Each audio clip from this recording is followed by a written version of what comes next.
Hi, my name's Sheila Stansfield. I run my own company in the UK called The Barefoot Storyteller. So what do? Well, I literally tell stories for a living. I get paid to entertain children, adults, the like, by oral tellings of stories. I also sell children's books called Barefoot Books from an independent distributor, from an independent publishers in Bath in the south of England. So being self-employed, well, it's quite simply the best job in the world. I come from a background of corporate sales and marketing. I worked for over 10 years in the global pharmaceutical industry, had as many jobs within one company in as many years. I was on what you might call a fast track. Thoroughly enjoyed it at the time, got some very sound strategic business experience. However, I sometimes felt like I was in the wrong box, if you like. You're very much within the corporate world, you're working to somebody else's strategic plan and not necessarily your own vision. So when I was offered an opportunity to take a redundancy package from the pharmaceutical company I was working for, then I said yes, and I relocated back to the country from London, where I had been living, and decided to do something completely different with my life. Well, that first came along in the form of a gorgeous baby daughter. I really had done something different with my life.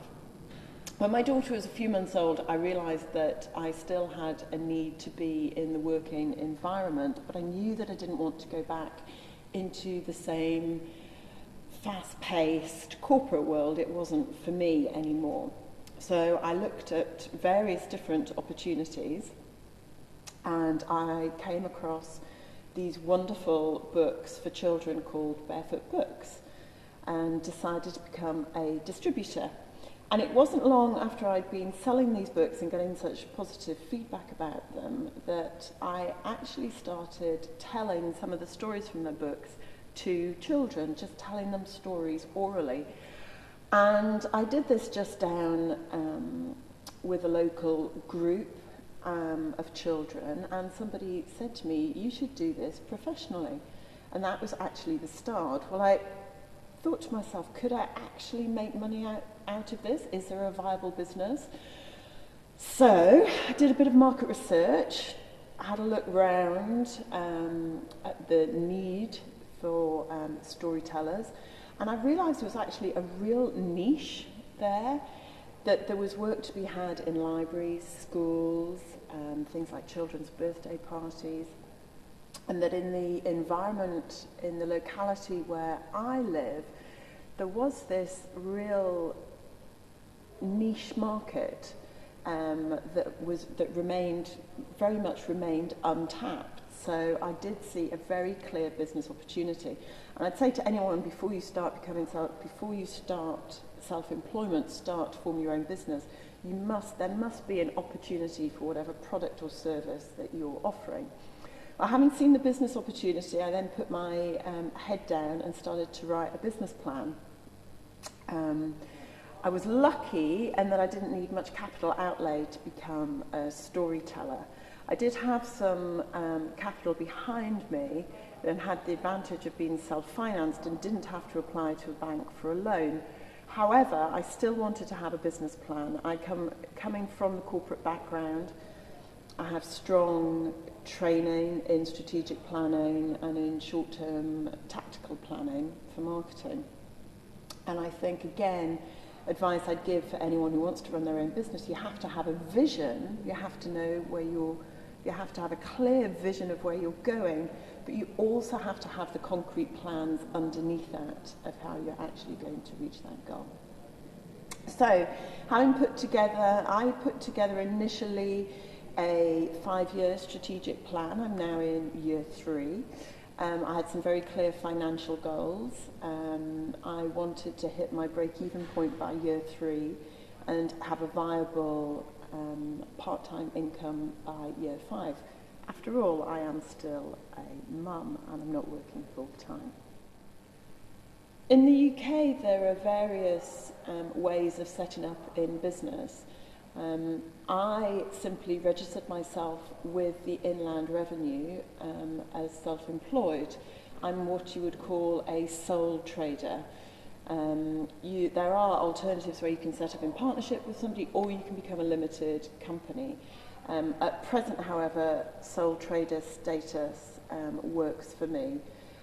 That has many advantages financially. Being self-employed, you can offset an awful lot of your expenses for your business against tax.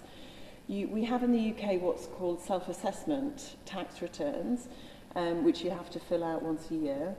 But from that, you can offset part of your... I work from home, for example. I'm a home-based business. So I can set off my telephone bill, my broadband, my electricity bills, etc., all off against my business as they are legitimate business expenses. I thoroughly love being self-employed, and I often joke to people that I've probably become unemployable by anybody else now. I love being my own boss. I get to make the decisions, I get to choose where, when and how I work.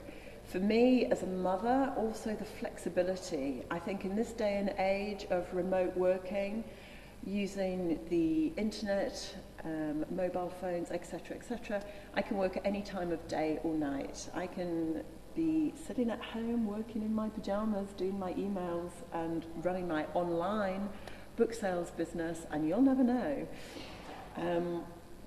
So very much the flexibility. I also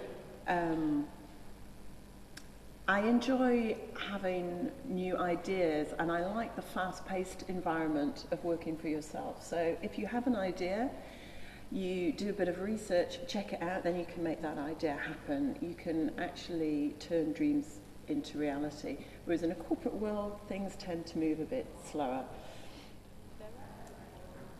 Okay, some of the drawbacks of being self-employed. Clearly there are, firstly, financial aspects, such as I don't get sick pay, I don't get paid holidays. There can also be the sense that although when you're self-employed you choose how much you work, actually I think you end up working harder. It's sometimes very difficult to know when to stop. And at the end of the day, when you're a one-man business, you are the administrative department, you are the finance department, you are the marketing department, you are the strategic planning department, you're the personnel department. You are everything within that business, and it's quite difficult to delegate to another department when that's you. And also sometimes it can be lonely, but that's why I very much like to connect with like-minded people. I am part of a professional society, professional trade body called the Society for Storytellers. I think it's good that you make contact so you can keep brainstorming with people rather than just sitting isolated at home. If you're going to set up in business on your own, I truly believe that first and foremost you need vision. You really need to see when times are hard. You need to keep that dream alive. You need to know where you're going. And aligned with that vision, you need to have good, strong, strategic and tactical plans. If you don't plan, you're never going to know how you've actually reached your goals, and a plan will keep you on track. I can absolutely wholeheartedly recommend being self-employed. If you have that idea, you have that dream, and you've got a vision, go for it.